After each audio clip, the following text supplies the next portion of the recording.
Bonjour, bonsoir. On se retrouve aujourd'hui pour faire un nouveau cours de la cardiologie qui va s'intéresser à l'insuffisance cardiaque. Donc, comme introduction à ce cours, l'insuffisance cardiaque, c'est une entité. Ça définit surtout des manifestations symptomatiques dues à l'incapacité du cœur à exercer sa fonction, liée d'éjecter le sang. Donc, on va voir au niveau de ce cours comment classifier les différents types d'insuffisance cardiaque et la symptomatologie de chacune d'entre elles, ainsi que la prise en charge et le traitement face à chaque type. Donc, comme définition qu'on a dit, c'est un syndrome clinique. C'est une manifestation de quelque chose, de l'incapacité du cœur à éjecter le sang, par des symptômes typiques. Donc, on va parler soit d'une insuffisance cardiaque droite ou bien gauche, parce qu'on connaît très bien qu'on divise le cœur en deux parties. Le cœur droit, qui est surtout veineux, et le cœur gauche qui est artériel. Donc, dyspnée, œdème des membres inférieurs, asthénie, etc., qui peuvent être associés à des signes congestifs gauche, donc les valves crépitantes, l'œdème aigu du poumon, etc., ou bien droit. Droit, c'est l'hyperpression veineuse et donc turgescence des veines jugulaires, œdème des membres inférieurs. Si c'est d'une manière chronique, on peut trouver aussi l'ascite, etc., hépatomégalie, est lié à une dysfonction cardiaque. Donc, pour définir, on va voir qu'il y a deux premiers signes obligatoires. Les signes d'insuffisance cardiaque, ça veut dire que le cœur il est en surcharge, et donc ça va commencer à devenir symptomatique, donc soit droit ou bien gauche. Et deuxième chose, on doit avoir une étiologie, donc une dysfonction cardiaque. Ça veut dire que pour le cœur, qu'il soit en surcharge, ça veut dire qu'il doit être dépassé, que le volume sanguin qu'il reçoit est beaucoup trop pour lui. Et donc on va voir que le cœur il commence à fonctionner hypokinésie ou bien quelque chose comme ça. Ou bien une incapacité à éjecter le sang. Et pour voir ce signe, on va le voir à l'échographie surtout. Et le dernier signe, c'est un test d'épreuve. Donc on va donner un traitement d'insuffisance cardiaque. Et si le traitement est favorable, ça veut dire que très probablement l'individu il présentait une insuffisance cardiaque. Donc pour résumer, l'insuffisance cardiaque, c'est un syndrome clinique complexe et qui intéresse de nombreux systèmes de régulation. On va les voir un à un. C'est pour cela le traitement, il va s'intéresser à ces systèmes. Le système nerveux autonome, le système rénine-angiotensine, etc. Et peut résulter de toute anomalie cardiaque. Donc n'importe quelle lésion organique peut donner une insuffisance cardiaque. Par exemple, le rétrécissement aortique peut donner une insuffisance cardiaque. Le rétrécissement mitral peut donner l'insuffisance cardiaque. La fibrillation atriale peut donner l'insuffisance cardiaque, etc. Et la liste se parade. C'est bon? Oui, oui. Voilà. Donc, l'insuffisance cardiaque représente jusqu'à aujourd'hui un enjeu majeur de santé publique parce que vraiment, beaucoup de personnes, vous allez le voir en service de cardiologie, il y a carrément une salle de consultation dédiée au suivi de l'insuffisance cardiaque, tellement elle est fréquente. Donc, mode épidémique, surtout dû à l'augmentation des facteurs de risque cardiovasculaire, dyslipidémie, tabac, etc. Tout cela induit l'apparition des pathologies cardiaques et c'est ce qui peut engendrer la survenue de l'insuffisance cardiaque. Elle pose plusieurs problèmes. Pourquoi? Parce que l'insuffisance cardiaque, surtout, c'est une maladie évolutive. Donc petit à petit, elle va s'aggraver. Et à un instant, elle peut devenir tellement grave qu'elle peut mener au décès. Premièrement, d'abord, on a un problème de diagnostic, multiples aspects nosologiques qui ressemblent à d'autres pathologies. Par exemple, si nous avons un œdème aigu du poumon, ça peut être juste un épisode d'insuffisance mitrale aiguë, par exemple et pas une insuffisance cardiaque. Même si c'est la même chose, c'est la même chose. Mais oui, les symptomatologies de l'hyperpression veineuse, acide ou bien l'œdème des membres inférieurs, ça peut être dû à l'hypertension portale. Donc c'est un problème de diagnostic. Il y a beaucoup de diagnostics différentiels. Lourde morbimortalité. Comme on a dit, les patients qui présentent des insuffisances cardiaques sont surtout des patients polypathologiques et ainsi ils ont plusieurs facteurs de risque. Et donc la prise en charge, elle peut être un peu lourde et c'est un syndrome clinique complexe, dont les étiologies sont nombreuses. C'est pour ça que la prise en charge est difficile et elle est très coûteuse. Est-ce que vous avez déjà vu une liste des ordonnances d'un patient insuffisant cardiaque? Combien de médicaments ils prennent? Ou des insuffisances. Non? Ça risque. Ils prennent, ils prennent de l'ordre de 4 à 5 médicaments. 4-5 médicaments. Et ces médicaments sont très chers. Certains d'entre eux sont accessibles, mais d'autres sont très chers. Et donc, ça devient très difficile de maintenir le traitement. Ça aussi, c'est un problème de l'insuffisance cardiaque. Donc, nous, au niveau de ce cours, nous allons voir l'entité, l'insuffisance cardiaque à fraction d'éjection réduite. Donc, ça veut dire c'est l'insuffisance cardiaque systolique, mais chez diastolique. Et diastolique, on a une fraction d'éjection conservée. Voilà. Donc, pour rappeler, il y a plusieurs types de classification, surtout à l'échographie. On va voir est-ce que la fraction d'éjection est réduite, donc c'est systolique, est-ce qu'elle est mixte entre 40 et 49%, ou bien elle est diastolique, plus de 50%. Ça veut dire fraction d'éjection conservée ou bien préservée. Donc c'est ça l'explication, mais nous, on va s'intéresser surtout à l'entité numéro un, la systolique. C'est bon? Donc, comme petit rappel, d'abord, l'insuffisance cardiaque, c'est l'incapacité du muscle cardiaque à assurer un débit sanguin systémique normal lié à la fonction cardiaque, avec un régime de pression remplissage normal. Un petit rappel de la pression artérielle, le débit cardiaque, désolé. Le débit, c'est le volume d'éjection systolique fois la fréquence cardiaque. Le volume d'éjection systolique, il dépend de trois entités. La contractilité cardiaque, donc des cellules cardiaques, c'est inotrope positif ou bien inotrope négatif. La post-charge, est-ce que le cœur est capable de vaincre les résistances artérielles pour éjecter le sang? Donc la post-charge, ce sont les obstacles à l'éjection. Et la précharge. La précharge, c'est le remplissage cardiaque. Est-ce qu'il n'y a pas un problème au niveau de la diastole qui va induire un bon remplissage? Par exemple, la fibrillation atriale, rappelez-vous, elle pouvait donner l'insuffisance cardiaque. Pourquoi? Parce qu'on avait une perte de la systole atriale, la systole auriculaire. Et la systole auriculaire contribuait à 30% du débit cardiaque. Rappelez-vous.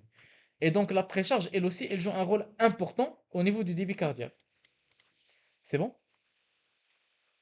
Donc n'importe quelle atteinte qui peut toucher l'une de ces constantes peut donner une insuffisance cardiaque. Notamment la contractilité, une ischémie myocardique peut donner un trouble de la contractilité. Une hypertension artérielle peut augmenter les obstacles à l'éjection, peut augmenter la post-charge. Une fibrillation artérielle peut diminuer la précharge, etc. C'est bon? Voilà.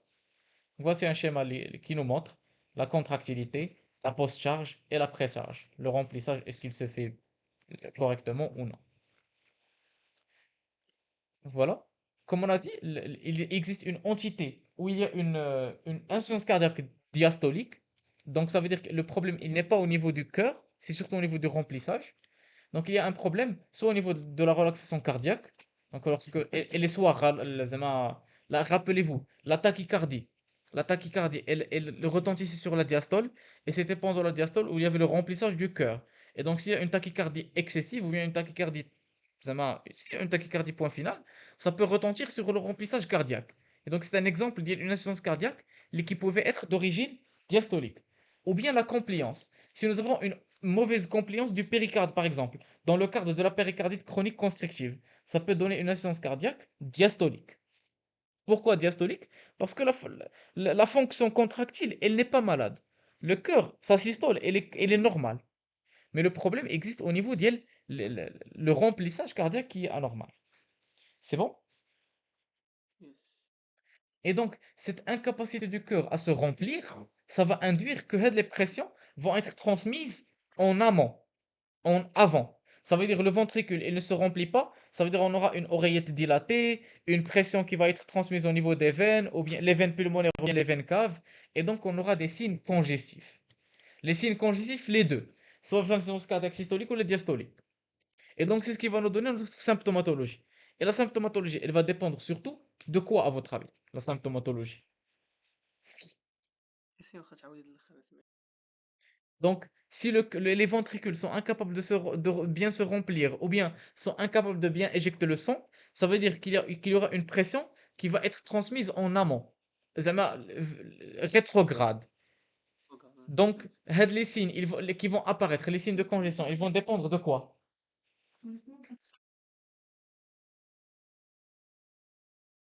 C'est quel côté cardiaque qui est atteint? Donc, Mohamed, il te le côté gauche. Quels symptômes aurons-nous? اوكي. L'œdème aigu du poumon. Et donc, qui dit œdème aigu du poumon, on dit quoi? Dyspnée orthopnée. Si tu vois, dyspnée orthopnée, voilà, dyspnée de décubitus ou là, ديالي. Ouais. Donc, dyspnée, orthopnée, asthénie, et c'est un état humide. Humide. Oui, alors que le côté droit, si nous avons une insuffisance cardiaque au niveau du côté droit, qu'est-ce que ça va nous donner? Énumérez-moi les signes. Hépatalysie, Juste en jugulaire. hépatomégalie, Hépatomégalie douloureuse, œdème de membre inférieur, œdème des membres inférieurs, résistance vésiculaire. psoriasis des veines jugulaires, etc. Donc les signes dépendent surtout de quel côté est atteint. Et surtout, si c'est aigu ou la chronique. Par exemple, l'acide ou l'œdème des membres inférieurs sont des signes subaigus. Alors que l'œdème aigu du poumon, c'est un signe aigu. C'est bon? Voilà. Donc nous, notre entité, c'est surtout l'insuffisance cardiaque systolique qu'on va étudier au niveau de ce cours. Donc il y a soit une altération de la force contractile ou bien dysfonction systolique. Donc diminution c'est ce qui va donner la dysfonction systolique. Donc diminution du volume d'éjection systolique. Et donc si on éjecte moins de sang, ça veut dire qu'il y a plus de sang qui va stagner et c'est ce qui va donner les signes congestifs. Baisse du débit cardiaque et augmentation des pressions de remplissage. Et ça va nous donner les signes de congestif. Et donc congestion soit à droite ou à gauche. C'est bon jusque-là? C'était la physiopathologie de l'insuffisance cardiaque. Donc le corps humain, bien sûr, il va voir, oh non, le cœur, il est en insuffisance. Donc il va essayer de faire quelque chose. À votre avis, quels sont les mécanismes compensateurs que le corps humain peut faire? Système nerveux sympathique. Le premier système qui va rentrer en jeu, c'est le système nerveux sympathique autonome. Donc le système nerveux autonome, par sa composante sympathique, il va aller stimuler quoi? Qu'est-ce qu'il va faire? Le cœur, il va entraîner une tachycardie, augmentation de l'intropisme. Tachycardie, Les l'inotrope vaisseaux, positive, il va augmenter vasopression, les. les pressions, Voilà. les résistances périphériques totales. Donc, tout cela. Donc, le premier mécanisme compensateur, c'est la stimulation du système nerveux autonome. Donc, système nerveux autonome, surtout par sa composante sympathique, qui va nous donner la tachycardie, qui va nous donner un inotrope positif pour augmenter la force d'éjection, augmenter la pression, etc. Tout cela pour essayer de vaincre l'insuffisance cardiaque. Quoi d'autre? Est-ce qu'il y a un autre système qui peut venir nous sauver? Rénine, angiotensine. Le système rénine-angiotensine aldostérone. Et qu'est-ce qu'il va jouer? Quel rôle va jouer le rôle du système rénine-angiotensine aldostérone? Sur, il va faire la vasoconstriction Faire la vasoconstriction. Quoi d'autre? et rétention hydrosodée. La rétention hydrosodée. Très important. C'est très important ce que vous venez de dire. Donc j'aimerais vous demander une question. D'abord, nous sommes dans l'insuffisance cardiaque. Ça veut dire quoi? Le cœur, il est en surcharge. Il y a beaucoup trop de sang qui vient au niveau des cavités cardiaques. Et le cœur est incapable de tout éjecter, en quelque sorte. Et donc, à votre avis, est-ce que le système rénine-angiotensine est bénéfique pour l'insuffisance cardiaque sur le long terme? Non, il entraîne une hypervolémie, donc là. Il augmente la volémie, donc il aggrave la surcharge. Et donc, il va aggraver la congestion. C'est pour cela, le système rénine-angiotensine, on va le voir, le traitement médicamenteux, il va se baser sur l'inhibition du système rénine-angiotensine, soit par les IEC, soit par les anti-ARA2, soit par les anti-aldostérone, par n'importe quel moyen possible. C'est bon? Et finalement, on aura le remodelage cardiaque. Le remodelage cardiaque, c'est juste, ça témoigne que le cœur, il essaye de s'adapter. Donc, soit la dilatation ou bien l'hypertrophie. C'est bon? Voilà. Augmentation de la post-charge qui elle peut être soit due à l'hypertension artérielle ou bien le rétrécissement aortique. Ça aussi, c'était une étiologie de l'insuffisance cardiaque. Donc, les types d'insuffisance cardiaque, elle peut être soit droite ou la gauche. Droite, ça donne les signes droits, donc l'hyperpression veineuse, etc. Gauche, ça donne l'œdème aigu du poumon. Si on a les deux signes à la fois, donc on parle d'une insuffisance cardiaque globale.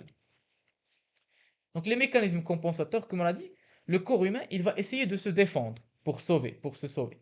Au début, l'insuffisance cardiaque, il veut à tout prix garder une pression de perfusion cérébrale correcte. Et donc, pour la garder, il va faire des mécanismes différents. Pour s'adapter à la baisse du débit cardiaque et de la pression artérielle, plusieurs mécanismes sont déclenchés. Dans le premier, c'est le système nerveux autonome. Certains sont cardiaques, le remodelage cardiaque, d'autres sont neuro-hormonaux. Au début, ils sont bénéfiques. C'est pour cela, on va comprendre que lorsqu'on a une crise aiguë d'insuffisance cardiaque, on ne va pas donner les bêta-bloquants. Parce que, figurez-vous, lorsqu'on a un choc cardiogénique, par exemple, un choc cardiogénique, c'est cette tachycardie qui permet de garder une petite perfusion cérébrale. Si on donne un bêta-bloquant, l'individu, il va passer en coma. Une hypotension très, très sévère et donc arrêt de perfusion cérébrale, coma. Ou bien AVC ischémique. Donc au début, ces mécanismes compensateurs, ils sont bénéfiques. Mais à long terme, ils vont aggraver la surcharge, comme on a dit. Donc c'est un véritable cercle vicieux. Ils peuvent sauver le cours humain pour éviter la crise, par exemple la mort cérébrale ou autre, mais avec le temps, on va voir que le système nerveux autonome, il va induire la fibrose, la nécrose, l'ischémie cardiaque, myocardique. Et le système rénine-angiotensine, comme on a vu, il va induire la surcharge. Et ce sont des mécanismes qui vont aggraver les lésions sur le long terme. Donc les mécanismes compensateurs, le premier, on a dit, c'était le remodelage ventriculaire. Donc le ventricule, d'une manière aiguë, il va se dilater. Et avec le temps, cette dilatation, elle peut induire l'hypertrophie par la loi de Frank-Starling. Donc s'il est dilaté, ça veut dire que les muscles vont se contracter d'une manière puissante. Et donc avec le temps, cette contraction excessive peut induire l'hypertrophie. Donc dilatation, hypertrophie, c'est le remodelage cardiaque. Parce qu'il y a une congestion. Mais il y a un problème. Si nous avons une dilatation excessive, elle va devenir inefficace. Parce qu'on aura une déconnexion des ponts actine et myosine. Et à ce niveau-là, immédiatement, la dilatation, elle devient irréversible. Elle n'a plus son effet positif. Où elle permettait, elle permettait d'augmenter la contraction. Et donc la force de contraction diminue, et donc le cœur commence à se relâcher, et l'insuffisance cardiaque va s'aggraver. Et donc vous voyez, tous les systèmes compensateurs de l'insuffisance cardiaque, ils sont bénéfiques sur le court terme. Mais sur le long terme, on remarque que tous ces systèmes auront des effets néfastes. C'est pour cela le traitement, il va se baser essentiellement sur arrêter ces systèmes de compensation. Parce qu'ils ont beaucoup d'effets néfastes sur le long terme. L'hypertrophie ventriculaire, donc elle permet de baisser la tension pariétale, la loi de la place, la tension pariétale. Puisqu'il y a une tension pariétale élevée, donc une pression élevée, donc le cœur il doit augmenter son épaisseur pour garder cette tension constante. Donc l'épaisseur myocardique, donc voilà. Ensuite, nous avons les systèmes neuro-hormonaux. Le système rénine-angiotensine, c'est un système très important pour comprendre la physiologie et la pathologie de l'insuffisance cardiaque. Il est activé surtout lorsqu'il y a une baisse de la pression au niveau de la perfusion rénale. Et donc, lorsque le rein il capte qu'il y a une baisse de la pression, il va synthétiser quoi? La rénine. Rappelez-vous. Et la rénine, qu'est-ce qu'elle faisait au niveau du corps humain?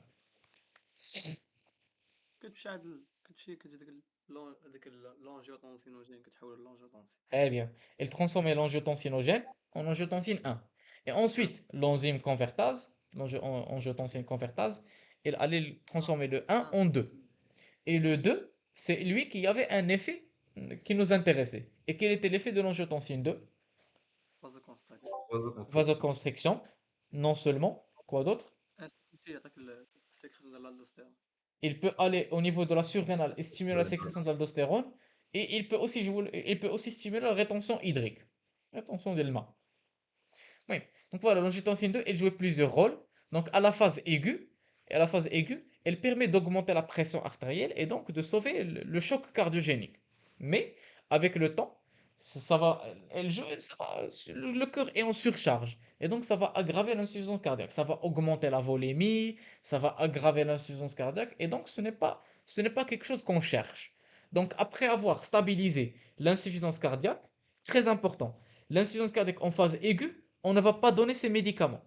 On va stabiliser. Remplissage macromoléculaire, chercher l'étiologie et traiter. Et lorsqu'on a ça, y est stabilisé l'insuffisance cardiaque aiguë, on peut donner le traitement de fond. Ce sont des inhibiteurs de ces systèmes. Donc voilà, c'est ça l'intérêt du traitement inhibiteur du système rénine-angiotensine. Parce qu'au début, c'est un effet positif, mais avec le temps, ça a un effet néfaste de surcharge. Et non seulement, ça a aussi un effet apoptotique. Ça induit l'apoptose au niveau cardiaque. Et voilà. Donc ça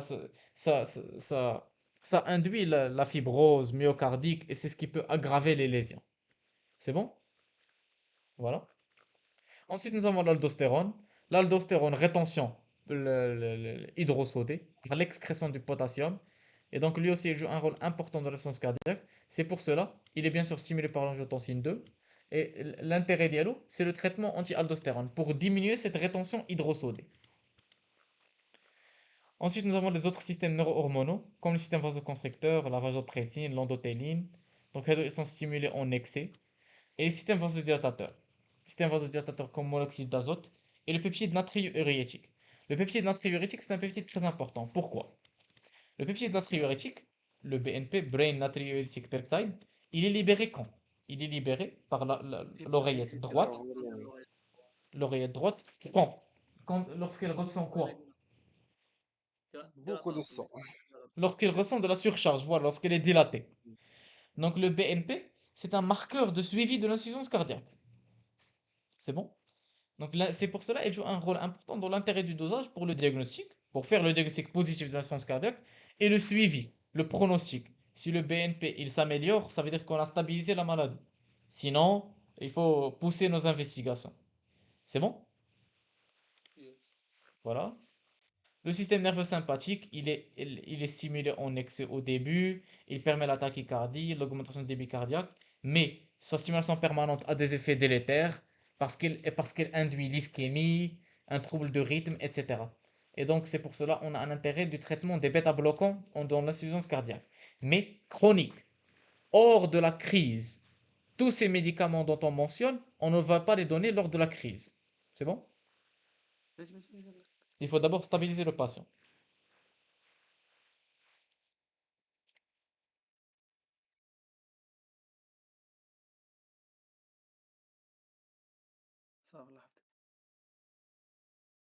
Très bien. Donc voici une petite plaque pour rappeler tout ce qu'on a vu. Donc une diminution du débit cardiaque, c'est les mécanismes compensateurs, on aura la stimulation du système nerveux sympathique, rythme cardiaque augmenté, retour veineux augmenté, et donc ça peut contrer la diminution du débit cardiaque. On aura une dilatation ventriculaire et remodelage qui va induire l'hypertrophie avec le temps, et ça peut corriger la diminution du débit cardiaque. Et le débit rénal diminué va induire la synthèse de système rénine, de la rénine dans le cadre du système rénine-angiotensine-aldostérone, et ce qui va induire une augmentation de la post-charge qui peut corriger le débit cardiaque. Donc ça, c'est la physiologie normale. Mais bien sûr, si quelqu'un a une pathologie qui va lui donner une insuffisance cardiaque chronique, ces systèmes vont rapidement être dépassés. Parce que ces systèmes seront incapables de vaincre la pathologie. Par exemple, quelqu'un qui présente une insuffisance mitrale. Une insuffisance mitrale. واخا تعيا ما تعمر le cœur. واخا تعيا ما تعمر le cœur. Lors de la systole, le ventricule va éjecter la moitié du débit sanguin vers l'oreillette. Et donc la surcharge, elle va rester toujours, en quelque sorte. Et donc ces systèmes sont dépassés lorsqu'on a une pathologie grave. Et donc c'est d'où l'intérêt de la stabilisation par traitement étiologique aussi. Si nous avons un trouble valvulaire, une valvulopathie, remplacement valvulaire, si nous avons une arythmie cardiaque, corriger l'arythmie, etc. C'est bon? Donc voilà. Donc faire attention. La perte des mécanismes anthropositifs, baisse de leur efficacité sur la contractilité myocardique, perte des mécanismes de réduction de tension pariétale. Ça, je n'ai pas compris qu'est-ce qu'ils veulent dire dans cette plaque, qu'on va la sauter. Donc quelles sont les conséquences? Donc la conséquence d'une insuffisance cardiaque, en amont, c'est une congestion, un remplissage excessif. Donc augmentation de la pression en amont.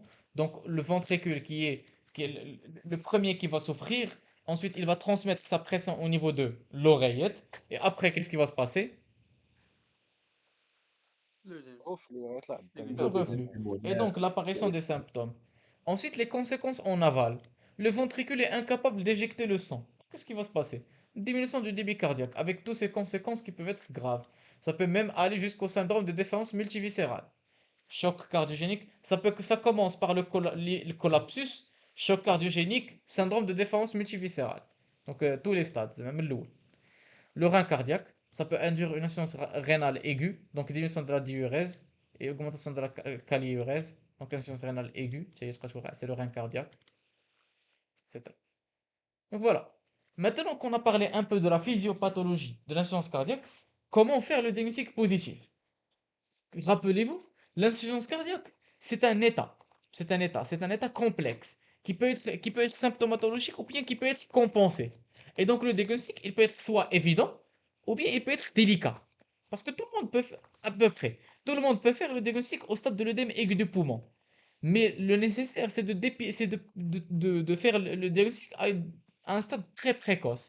Parce que si on prend en charge si on prend en charge tardivement le patient, voilà, les lésions, elles ont pris beaucoup de temps pour s'aggraver et donc ça devient un peu plus délicat, ça devient difficile. Mais si on est capable de faire le diagnostic positif précocement, c'est un gain pour nous et pour le patient. Et donc, quels sont les symptômes qu'on peut chercher à votre avis? قال ياسين ياسين زيد وصفهم لي. Énumère-moi les signes. Énumère. زيد. دروات ولا غوش؟ نبداو بوحده اللي جينيرال جلوبال. Qu'est-ce que vous allez voir à votre avis? بغويت Global. كالوب. Bruit de galop, très bien. Ça vient de quoi? Pourquoi عندنا bruit de galop? هو حافظها من البنوم. حافظهم المهم bruit de galop c'est surtout dû à la tachycardie. La tachycardie elle induit que ان B3 et B4 كيوليو تسمعوا بجوج مع بعضياتهم et ça induit بحال une mélodie. هذه هي bruit de galop. Elle vient surtout dû à la tachycardie. La tachycardie كتجي دايما. L'insuffisance cardiaque induit la tachycardie. Donc la tachycardie من بعد عندنا les signes ديال droit ou la gauche. Dyspnée, asthénie, hyperpression veineuse, œdème, libris. C'est bon? Voilà. Donc la dyspnée, c'est le maître symptôme de l'insuffisance cardiaque. C'est surtout l'insuffisance cardiaque gauche. La dyspnée elle peut être soit d'effort, donc au début elle est d'effort, et puis elle s'aggrave et elle devient une dyspnée de décubitus. Donc dyspnée de décubitus, et si on a une dyspnée paroxystique nocturne, c'est l'œdème aigu du poumon. Très important, faire très attention. Il faut la classifier en fonction de la NYHA. Donc NYHA, rappelez-vous, c'est une classification en 4 stades, de 1 jusqu'à 4. Le 1, c'est les patients asymptomatiques. Le 4, c'est le décubitus. Les autres signes cliniques. S'il y a une prise de poids rapide, une prise de poids rapide signifie la présence d'œdème quelque part. Donc voilà, il faut chercher les œdèmes. Ensuite, les symptômes d'insuffisance cardiaque droite, soit les hépatalgies d'effort, soit l'hyperpression veineuse, l'turgescence des veines jugulaires, etc. C'est bon? Voilà. Les signes cardiaques, on aura une tachycardie. La pression artérielle peut être normale ou bien diminuée. On aura un bruit de galop, donc c'est le B3 et le B4, dû à la tachycardie qui donne une mélodie. Donc je vais اسمع تن تتن. Et aussi, ça signifie aussi qu'on a une augmentation des pressions de remplissage. Les pressions de remplissage, ça veut dire que l'oreillette, elle fait un effort pour remplir le ventricule, pour faire bref. Donc voilà. On peut avoir une insuffisance mitrale fonctionnelle. Pourquoi? Parce que le ventricule est tellement rempli que ça peut induire un reflux sanguin. Rappelez-vous de ça. Parce que quand je vois n'importe quelle lésion, l'hypertension pulmonaire, ça donnait une insuffisance tricuspide fonctionnelle. Vous vous rappelez? Parce qu'on avait une hypertension pulmonaire, une surcharge ventriculaire, et donc ça pouvait donner un reflux. عقلت على هذه. Très bien.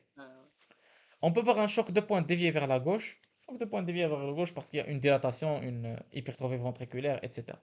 C'est bon? Les signes de congestion pulmonaire, les crépitants, ce sont les râles crépitants, les taux nocturnes, râles crépitants, l'épanchement pleural peut être associé, etc. Les signes congestifs périphériques, hépatalgie, reflux hépatojugulaire, turgescence des veines jugulaires, œdème périphérique, soit l'œdème des membres inférieurs, ou bien ascite, hépatomégalie, etc. C'est bon?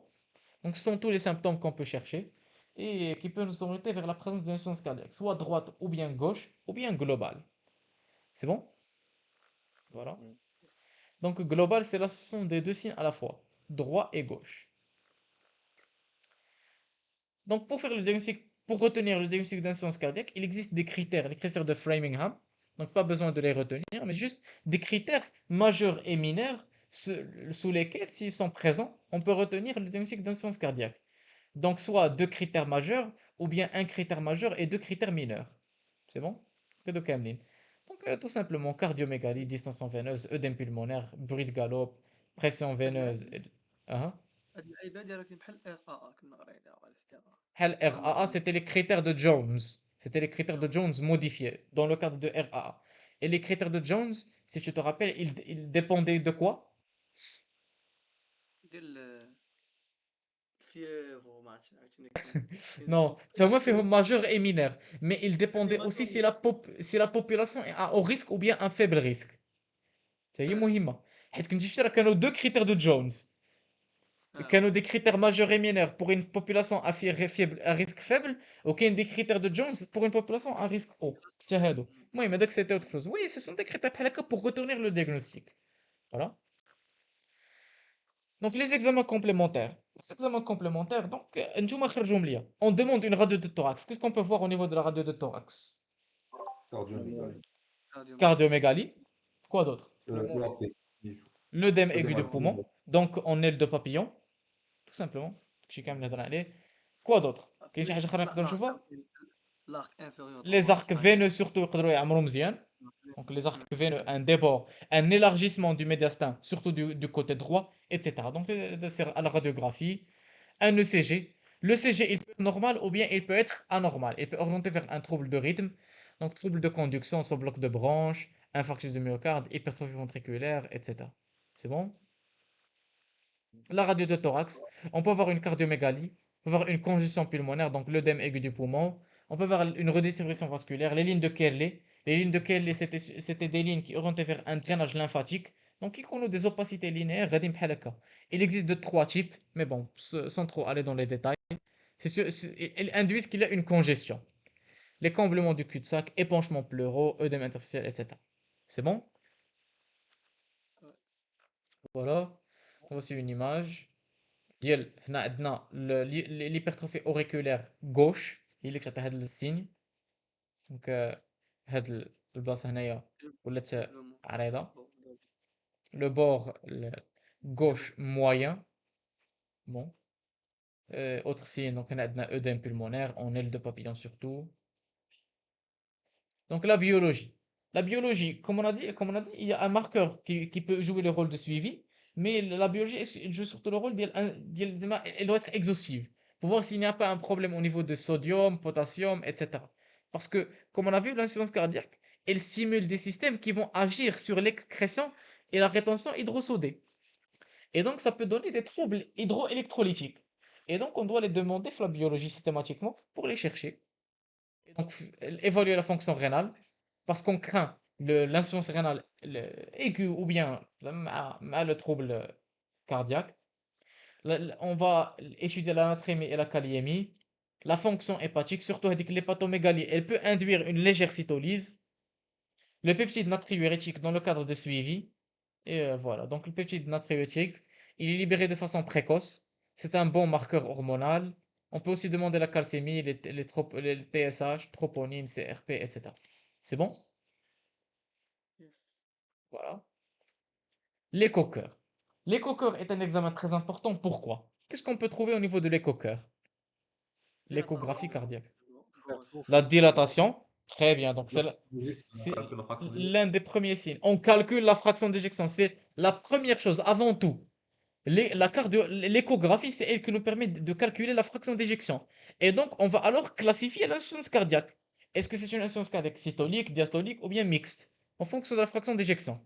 Très bien. Donc, on l'a classifié. Maintenant, qu'est-ce qu'on peut voir? Si les cavités sont dilatées, s'il y a un reflux, s'il y a une valvulopathie, très bien. Quoi d'autre? نشوفوا les veines dilatées. Les veines, le calibre des veines, elles vont être dilatées, non compressibles. Donc, etc. On peut voir l'hypokinésie, ou bien carrément l'akinésie, le muscle. Ça peut être dû à l'infarctus du myocarde, etc. C'est bon? Voilà. Donc, elle nous oriente surtout vers l'étiologie. S'il y a un trouble de la cinétique, donc hypokinésie, les valvulopathies, les cardiomyopathies, elle permet de guider le traitement, évaluer les pressions de remplissage pour adapter les doses et calcul du débit cardiaque. Donc, on va voir si le débit cardiaque il est retenu ou bien il est profondément altéré. C'est très important. Pourquoi? Parce qu'on va voir que lors du traitement, on va voir la réadaptation à l'effort. Et donc, s'il a un bon débit cardiaque, il peut faire un grand effort. Mais s'il a un bas débit cardiaque, on va contre-indiquer les sports de haut niveau. C'est bon? Voilà. Donc l'échocardiographie, هذا هو le mode TM, هذا هو اللي تحتاج هذا هو le mode TM. فاهم؟ Donc ça me permet de voir les cavités, le débit, etc. Donc écho-cœur 2D, 4 cavités, c'est un bon. Donc écho-cœur, on peut voir le flux Doppler. Donc s'il y a un reflux, s'il y a une diminution du débit. Le mode TM, voilà, WADC, il a dit que donc ça me permet de voir les cavités, s'il y a une surcharge, aorte, oreillette gauche, ventricule gauche. Ça me permet d'étudier la paroi et le contenu. Le mode Doppler pour étudier les flux, donc pour voir s'il y a un flux restrictif. Parce que rappelez-vous, s'il y a une insuffisance cardiaque, ça peut retentir sur l'oreillette. Et donc, s'il y a une augmentation des pressions de remplissage, on peut le voir au niveau du mode Doppler. Et le mode Doppler permet aussi d'étudier le débit cardiaque directement. Donc, le débit cardiaque, voilà. Quoi dire l'échographie? L'échographie est très importante parce qu'elle permet de faire le diagnostic positif, même si le diagnostic positif est surtout clinique, s'il est symptomatique, mais surtout, elle permet de chercher l'étiologie. L'échocardiographie, elle permet de voir s'il y a une atteinte valvulaire, s'il y a une atteinte pariétale, s'il y a une atteinte musculaire, etc. Une atteinte péricardique. Donc, on va chercher l'étiologie de cette insuffisance cardiaque. C'est bon? Yes. Très bien. La coronarographie est rarement indiquée, mais elle occupe sa place surtout dans le cadre d'une atteinte coronarienne. Donc le syndrome coronaire, l'étiologie ischémique, donc on a que la coronarographie. Mais si ce n'est pas d'origine ischémique, l'échographie est largement suffisante. Donc la coronarographie est la première cause, l'étiologie ischémique, donc l'infarctus du myocarde est la première cause d'insuffisance cardiaque. Donc elle est souvent réalisée après 50 ans, si facteur de risque cardiovasculaire ou s'il y a une cardiomyopathie dilatée. Parce que la cardiomyopathie dilatée, rappelez-vous, elle aussi, elle trouvait un risque via l'ischémie. L'IRM cardiaque. L'IRM cardiaque, c'est un examen qui est réservé en dernière intention, s'il y a encore un doute au niveau de l'étiologie. Donc l'IRM, elle permet aussi, surtout de chercher les dépôts. Les dépôts soit d'inflammation, amylose, sarcoïdose, de fibrose, etc.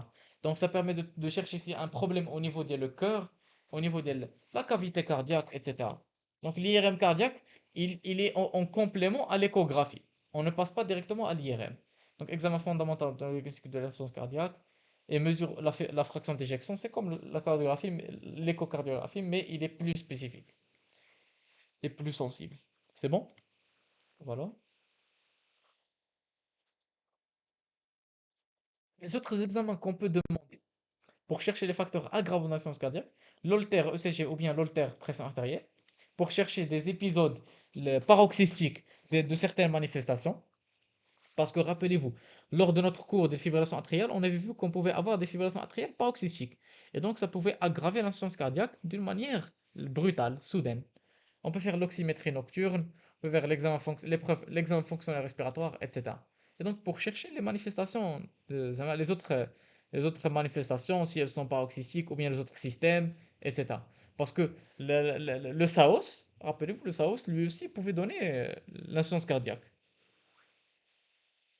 Et donc, l'EFR, elle aussi, doit chercher s'il n'y a pas de retentissement pulmonaire. C'est bon? Voilà. Donc, les formes cliniques. Rappelez-vous, on les avait classifiées en deux types. On avait les insuffisances cardiaques diastoliques et les insuffisances cardiaques systoliques. Diastolique, ça veut dire que la fonction systolique est préservée. Il n'y a pas de problème au niveau de la contractilité. Mais surtout, il y a un problème au niveau de la compliance et relation du cœur. Et donc, soit les étiologies qui nous la cardiomyopathie restrictive, la PCC, quoi d'autre? La cardiomyopathie hypertrophique راه هي كتقدر تعتبر restrictive etc. المهم تو كاملين donc la compliance sans dilater le VG. Donc voici un exemple de une insuffisance cardiaque diastolique. Donc regardez, le VG, il a un volume qui est réduit, soit par hypertrophie, soit par le péricarde qui est solide, etc.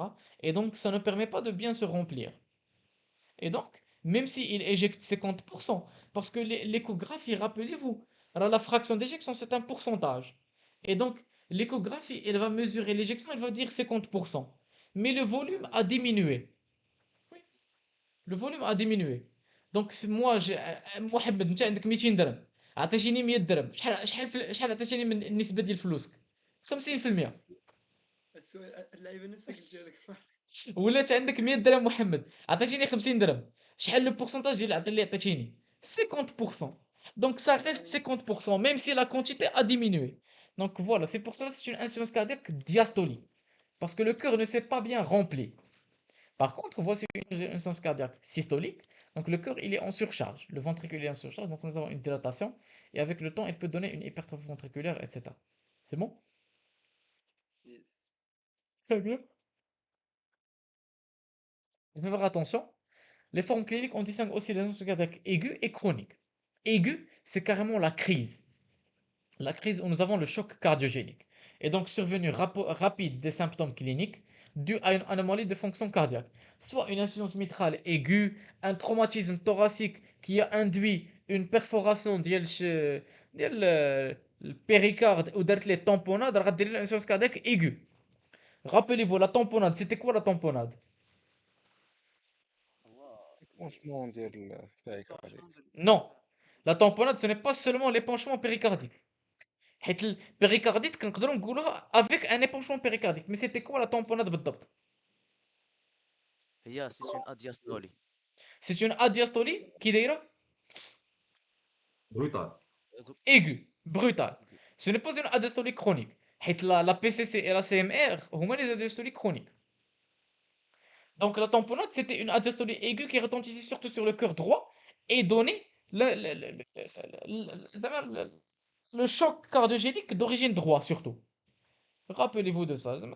دي الطمبونات راه حيت l'épanchement cardiaque راه péricardique هو زعما l'existence ديال quelque chose في البéricarde. Mais ça ne donnait pas nécessairement une tamponnade. La tamponnade, c'était l'insuffisance cardiaque aiguë due à un retentissement sur le cœur droit. Voilà. Peut survenir avec ou sans cardiopathie préexistante. Donc les conséquences, une diminution du débit, hypoperfusion tissulaire, œdème pulmonaire, choc cardiogénique, insuffisance cardiaque aiguë, insuffisance cardiaque droite isolée. Moi, ça dépend de plusieurs types. C'est bon? Je vais vous demander une question. Un patient se présente pour une insuffisance cardiaque droite aiguë isolée. Quels sont les diagnostics que vous pouvez penser, que vous pouvez extraire? Insuffisance cardiaque droite isolée, بوحدة. Il n'a pas de crépitant. Il n'a pas de trouble. Il a une légère hypotension. Parce que rappelez-vous du septum paradoxal. Une compression droite retentissait sur le gauche. Mais, il n'avait pas de problème artériel. Et donc, qu'est-ce que vous allez évoquer? Le premier diagnostic, la tamponnade. Mais quoi d'autre? hypertension امبولي. Hypertension artérielle pulmonaire, c'est surtout chronique, Mohamed. هنا aigu. Ah, Embolie pulmonaire, très bien. Embolie pulmonaire. Donc, c'est sur l'embolie pulmonaire, ça peut donner une insuffisance cardiaque aiguë, droite. Quoi d'autre? Un autre diagnostic, si vous pouvez le trouver. فيبريلاسيون. Non. La fibrillation, c'est surtout chronique. C'est-à-dire, aigu, c'est l'infarctus du myocarde droit. Ou la basale. هو يقدر يعطي un tableau ديال l'arrêt cardiaque droit surtout. Donc voilà. Donc هادو غير كيفاش comment raisonner واحد شويه. Donc voilà. C'est une urgence médicale, médico-chirurgicale qui nécessite un traitement immédiat. La tamponnade, le drainage ou bien la ponction péricardique, l'embolie, la fibrinolyse, l'infarctus du myocarde, la fibrinolyse ou bien angioplastie, etc. C'est bon? Voilà. باش يصير لحظة. Oui.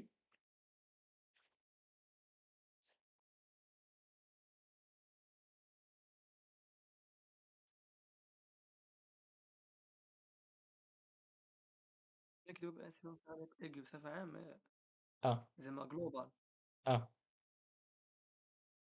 صح. كاين بزاف ديال لي زوريجين ديال الانسولين كاردياك ايغو. تقدر تكون اون بوسي ايغو ديال ليبرتونسيون. شي واحد اللي عنده لو فيو كروموسيتوم يقدر يدير لك دي شيفر تونسيونيل 22. لو كور ما يقدرش يوصل ل 22. دونك الانسولين كاردياك ايغو. سي بون. ولي دغوات ايزولي هي اللي كدو اللي دون اه هي اللي درت عليا لا دابا. Si c'est aigu, droite isolée aiguë, il faut évoquer les trois diagnostics. Ensuite, nous avons les diagnostics cardiaques à haut débit. Donc, certaines pathologies s'accompagnent d'une augmentation du débit et peuvent induire une insuffisance cardiaque, بحال l'hyperthyroïdie. L'hyperthyroïdie, on parle de cardiothyréose. Qu'est-ce qui se passe? Qu'est-ce qui se passe? عندنا التhyroïde, عندنا بزاف ديال tachycardie. La tachycardie avec le temps, elle peut induire la surcharge مثلا ولا un défaut de remplissage. Et donc في الأول c'est à haut débit. Et avec le temps, à évolution, كدير لك l'insuffisance cardiaque مع الوقت. L'hyperthyroïdie, l'anémie ou اللي غديك polyglobuline ou la fissure artério-veineuse. هادو كاملين au début, alors c'est compensé, le cœur il fonctionne bien et donc il éjecte plus de sang que la normale. Quelqu'un qui est hyperthyroïde, qui est l'hyperthyroïdie, il peut éjecter beaucoup de sang que par rapport à quelqu'un de même âge, même type. Mais avec le temps, que l'hyperthyroïdie, elle va être délétère. Donc c'est la même chose. Donc on peut voir les insuffisances cardiaques qui étaient à origine au débit. C'est bon? C'est l'équivalent d'une surcharge volumétrique. C'est la surcharge, malheureusement. C'est bon? C'est juste les entités.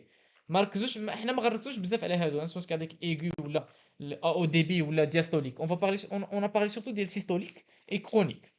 Tu vois, surtout d'un point de vue de médecine générale, les consultations de l'insuffisance cardiaque chronique systolique, il est la plus fréquente. Mais هادو sont des urgences ou bien des consultations les spécialisées, des cardiologues. هاد الaigu راه c'est une urgence. ما غاديش لعندنا حنايا. ما غاديش dans le cadre de médecine générale. ولا تقدر ما المهم. المهم. Donc les étiologies de l'insuffisance cardiaque, elles sont plusieurs. Donc شنو تقدروا تقولوا لي انتم évoquez-moi certaines étiologies de l'insuffisance cardiaque. L'infarctus du myocarde. L'infarctus du myocarde, hypertension artérielle.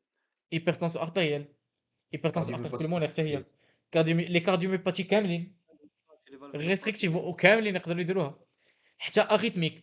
Donc فاش مشينا للاrythmique, les arythmies cardiaques, les troubles de conduction حتى هما. Et la liste que je prends هذا, l'endocardite. Donc les étiologies sont plusieurs.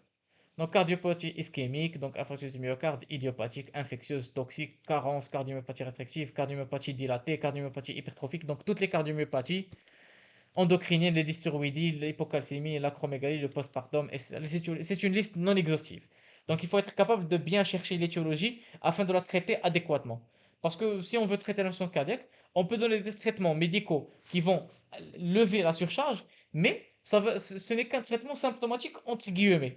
Et donc pour traiter réellement la maladie, il faut traiter l'étiologie. Qu'est-ce qui a causé l'insuffisance cardiaque? C'est bon? Voilà. Les valvulopathies, l'hypertension artérielle, les péricardites constrictives, les troubles du rythme, les communications interartérielles ou les interventriculaires, les hyperthyroïdies, les fissures artéroveineuses, etc. Donc les étiologies, il y en a plusieurs. Les diagnostics différentiels. Quelqu'un qui présente une dyspnée, à quoi vous allez réfléchir? Embolie pulmonaire. Embolie pulmonaire, ou l'embolie pulmonaire, c'est une insuffisance cardiaque aiguë. Mais voilà, l'embolie pulmonaire, une atteinte pulmonaire surtout. Le poumon. هذا je fais à la pneumologie, ما عندناش pneumologie في الاس الله. يس كاين عندك البي بي سي او بنوموتوراكس كيلكان بنوموتوراكس غازا كيلكان اللي عنده بنوموني لوفيزي داكشي كامل ايفوكي موا لي لازم ديغنوستيك ديال البنومولوجي زيدوا يلا خرجوا دونك فوالا هادو لازم كاملين il faut savoir les évoquer لازم دونك هادو كاملين atteinte pulmonaire déconditionnement à l'effort l'anémie etc. L'œdème des membres inférieurs il peut être d'origine hypertension portale insuffisance rénale insuffisance hépatique etc. C'est bon? Très bien. ياسين Oui. لو دايما اللي كيكون في غينا اش كنا كنسميو اسيرة طاحت ريد لا يمشي لا لا I don't know man. I don't know man. نقولها اسمان بدون ليبيرون. اه ها اش قلتي؟ دير ليبيرون. لا كنا نقولو ميكسودام وقيلا ولا شي Le... حاجة كيس ما I have no idea ما عرفتش لا سير Oui. اصاحبي اندوكرينوز. سير اصاحبي المهم لو ميكس ديم سيتي سورتو وقيلا لانفاتيك كان شي اوبستاكل في لا لانف كتستاغنا وكدير لك الاودام لانفاتيك الميكس اودام هو اللي يدير ما عرفتش هي اللي كتدير اللعب. المهم تنتفكروا على داكشي من بعد donc les facteurs déclenchants n'importe quel d'abord il faut savoir l'insuffisance cardiaque chronique qui nous intéresse en général elle est compensée elle est bien compensée donc si quelqu'un commence à présenter des symptômes ça veut dire qu'il y a une cause donc il faut savoir trouver la cause donc les facteurs déclenchants il y en a plusieurs la non-observance du traitement médicamenteux أول حاجة alors comme on a dit est-ce que vous avez déjà vu une ordonnance de quelqu'un qui est insuffisant cardiaque alors l'ordonnance elle est longue elle est difficile et elle est chère et donc c'est un peu difficile de demander tout cela au patient. Donc le patient, il peut ne pas prendre son médicament et donc ça peut aggraver son insuffisance cardiaque. Un écart de régime, quelqu'un qui mange beaucoup de sel, l'effort physique, l'arythmie, poussée d'HTA, ischémie et donc les étiologies bzaf. C'est bon? Donc l'évolution. L'évolution, rarement l'insuffisance cardiaque, elle régresse spontanément. Elle est rarement complètement réversible, même après traitement de la cause causale. Donc, en général, l'insuffisance cardiaque, comme on a dit, c'est une pathologie qui dégénère avec le temps. Les signes s'améliorent, mais la dégradation, elle est progressive. Et donc, qui a des poussées évolutives, surtout avec des facteurs déclenchants, jusqu'à avoir une complication. soit les troubles de rythme, de type arythmie, fibrillation, etc. La mort subite, accident thromboembolique dû à la stase, etc. C'est bon? Et l'insuffisance cardiaque globale terminale. Rappelez-vous, l'étiologie la plus fréquente d'une atteinte cardiaque droite, c'était quoi? L'atteinte gauche. C'était l'atteinte cardiaque gauche. Et donc l'insuffisance cardiaque gauche, elle évolue pour donner l'insuffisance cardiaque globale terminale. Bien globale, donc droite et gauche. C'est bon? Et à ce niveau-là, le traitement qui peut sauver le patient, c'est la transplantation cardiaque. Mais la transplantation cardiaque, elle est très difficile. L'acte chirurgical en lui-même n'est pas difficile. Il y a des actes chirurgicaux plus difficiles. Mais le suivi, il est contraignant, il est très.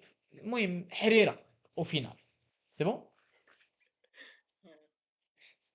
L'insuffisance cardiaque droite isolée. Comme on a dit droite isolée, il faut savoir évoquer les diagnostics d'Iola et les traiter. Donc, évolution en général défavorable avec majoration des signes congestifs, surtout si elle est rebelle au traitement. Et ça va induire en général une mort subite fréquente ou bien une HTAP primitive. مع الوقت عندك une augmentation de la surcharge droite, ça va retentir sur le poumon, ça va retentir sur داكشي اللي منه اللي قبل منه, etc. C'est bon? Voilà. C'est à peu près ça, Non, l'insuffisance cardiaque. هنايا Oui? بغينا عندك mort subite fréquente par hypertension artérielle. Ah, d'accord. Donc l'hypertension artérielle pulmonaire, elle évolue avec le temps, et donc ça va donner l'arrêt cardiaque, مع الوقت, l'insuffisance cardiaque droite qui s'aggrave, et donc le cœur qui n'exerce plus son rôle, et ça va rentrer dans un état de choc, et donc la spirale, il déclare déjà la mort subite. Voilà.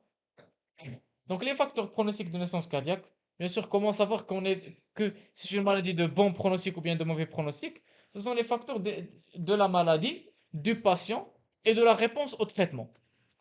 Donc le patient, c'est concernant ses antécédents, l'âge, diabète, cardiopathie, BPCO, les signes cliniques, si c'est une dyspnée de classe 3 ou bien 4, c'est de mauvais pronostics. Les signes ECG, s'il y a une arythmie, ventriculaire surtout, c'est de mauvais pronostics. Les signes fonctionnels, s'il y a une baisse de la VO2 max, c'est aussi un signe de mauvais pronostic. La biologie, s'il y a une augmentation de la BNP excessive et l'insuffisance rénale, c'est aussi un mauvais pronostic, etc. C'est bon? تقريبا باينين زعما les facteurs de mauvais et de bon pronostic. Voilà. Donc le traitement maintenant. On va s'attaquer au volet du traitement de l'insuffisance cardiaque. Donc l'insuffisance cardiaque, comme on l'a dit, le traitement, il y a plusieurs grands types. D'abord, qui est le traitement médicaux, les هضرنا عليهم au début du cours. Il y a des dispositifs implantables, notamment des pacemakers, et le traitement chirurgical, qui est principalement la transplantation cardiaque. Donc, qui dit traitement médical, rappelez, rappelez-moi certains médicaments qu'on peut prescrire. Diurétique. IEC, Mhm. AA2, diurétique, bêta-bloquant. Donc, les traitements médicaux, Antiallergique. comme chez par groupe. Donc, les le système neuro-hormonaux, donc soit les bêta-bloquants ou bien les antisystèmes rénine angiotensine aldostérone, les diurétiques, ou voilà. زيري. Ou bed, pardon, غير كمل. voilà. Donc, les principes de traitement, c'est réduire la mortalité, la morbidité. Ben, les dispositifs implantables, le pacemaker, ben, les traitements chirurgicaux, c'est la transplantation cardiaque. Donc, la prise en charge, bien sûr, l'étiologie. Si l'insuffisance cardiaque est d'origine valvulopathie, on doit traiter la valve malade et donc ça peut stabiliser la maladie et améliorer la fonction, etc. Donc, les grandes lignes de traitement, c'est diminuer la post-charge, diminuer la précharge, améliorer l'inotropisme et améliorer l'oxygénation du myocarde, ainsi que modérer le système rénine, angiotensine, aldostérone. Donc, c'est le principe de tous ces médicaments qu'on va voir. D'abord, les mesures hygiéno-diététiques sont jamais oubliées. Il faut conseiller aux patients de diminuer le régime au sodium. Parce que le sodium, rappelez-vous, la rétention hydrosodée et donc la surcharge, et donc ça peut être un facteur aggravant. On peut lui conseiller une activité physique, mais en fonction du stade de l'insuffisance cardiaque. Parce qu'il peut avoir une insuffisance cardiaque terminale qui lui proscrit l'activité physique. C'est bon? L'éducation du patient, bien sûr, parce que s'il ne suit pas son traitement, ça va servir à rien. Et le contrôle des facteurs de risque cardiovasculaire. Si on les contrôle, on peut être capable de stabiliser la maladie. Passons au traitement, bien sûr, chercher les facteurs aggravants. Qu'est-ce qui lui a causé de la symptomatologie, de l'épisode, de la poussée de l'insuffisance cardiaque ou bien l'apparition des symptômes? Donc, chercher un facteur déclenchant, une mauvaise observance, un écart de régime, ou bien une cause iatrogène. Donc, le traitement médical, on aura les modulateurs du système rénine-angiotensine, soit l'inhibiteur de l'enzyme de convertase, soit les antagonistes de l'angiotensine 2, soit l'antagoniste de l'aldostérone, etc. Donc, هادو كاملين مهم, ils vont inhiber quelque chose au niveau du système rénine-angiotensine-aldostérone. C'est bon? Oui. Ensuite, nous avons les diurétiques. Les diurétiques, ils ont surtout un rôle pour diminuer la surcharge. Donc, c'est surtout symptomatique. Donc, qui est le corps humain. Et ils sont associés au système aux inhibiteurs du système rénine-angiotensine. On peut aussi donner les bêta-bloquants. Les bêta-bloquants, parce que comme on a dit, le système autonome, avec le temps, il a un effet néfaste. Et donc, on va essayer de l'inhiber pour éviter les manifestations. On peut qu'il y ait une nouvelle famille de médicaments, les glyphosides. C'est quoi les glyphosides?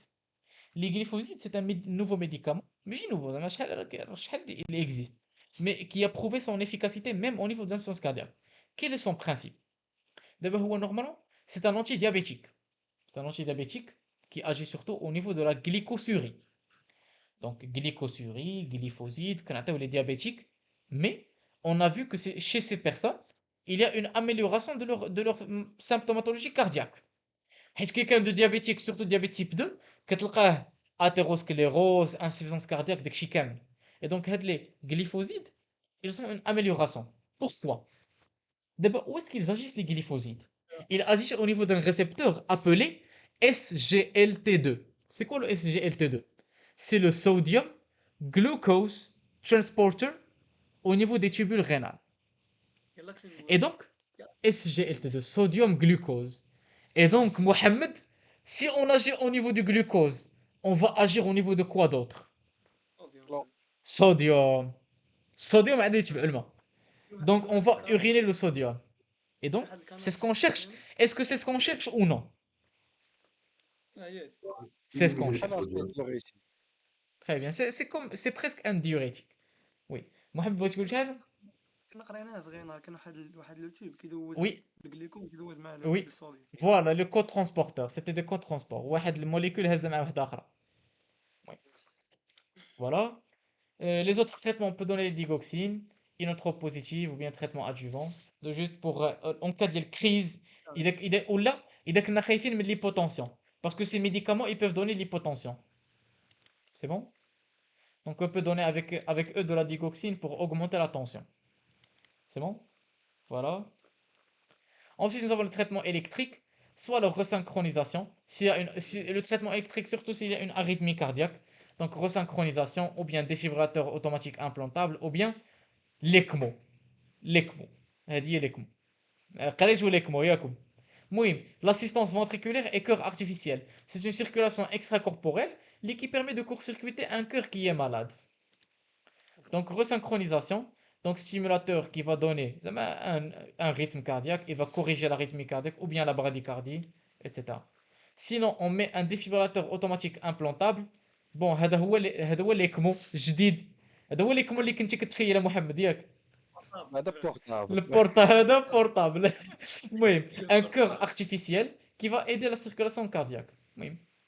Ensuite, ou bien عندنا le défibrillateur automatique implantable, ما عرفتش كاين une image هنايا, non. المهم, كيكون مخشي à l'intérieur du corps humain, il étudie le rythme cardiaque. Si le rythme cardiaque passe en tachycardie ventriculaire, il va choquer le cœur. C'est bon? دير بحال الستيلو صغيره في دو سوند ستيلو هذاك لا هذاك لو ديفيبراتور جديد. هذاك ما بقى عنده لا سوند لا والو. هذاك نيشان كتحطو نيفو دو فونتريكول دغوا وكيبقى محطوط تماك.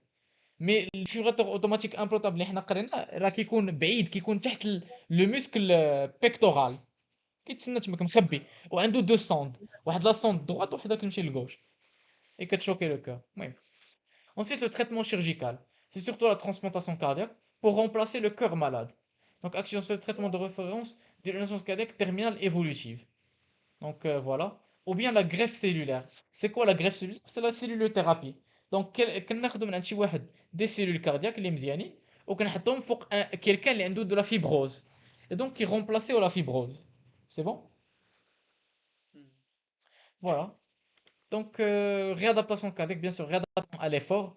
Donc en fonction de sa VO2 max, on va le réadapter à un effort adéquat. Donc, soit il va marcher sur un tapis, ou bien il va courir, ou bien il va faire شي حاجة de légère, etc. À proposer surtout chez le patient stabilisé. Parce que ça peut améliorer la tolérance de son insuffisance cardiaque. C'est bon? ياسين واخا شي دير لي ميديكامون شوف بحال اللعيبه داك Bien sûr. كاين ديوريتيك ولا من الفوق اه فوق منه فوق منه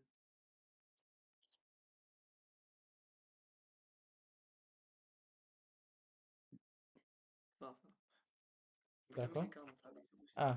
Avec le sacubitril et le valsartan. اه C'est une association de médicaments. Le valsartan, c'est un IEC. Le sacubitril, c'est un anti-néprilisine.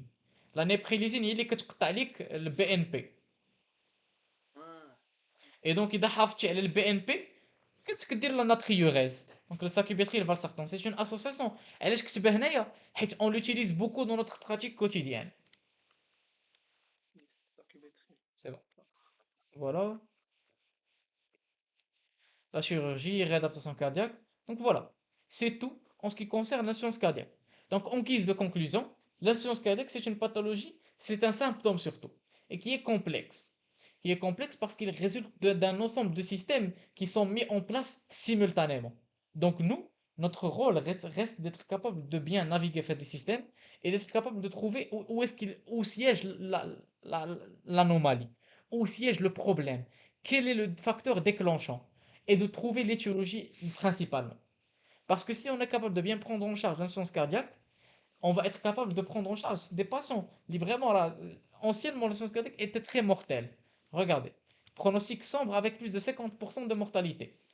Et donc si on est capable de prendre en charge précocement et correctement, on peut améliorer ces chiffres et donc espérer d'améliorer la survie du patient. Et donc voilà, comme on a dit l'insuffisance cardiaque, il existait plusieurs entités et des définitions différentes, mais le plus important c'est d'être capable de bien les prendre en charge. Voilà, c'est bon, Abdel. Oui. Donc voilà, on va s'arrêter ici Donc, pour aujourd'hui. Je vous souhaite bon courage et on se verra bientôt, Inch'Allah.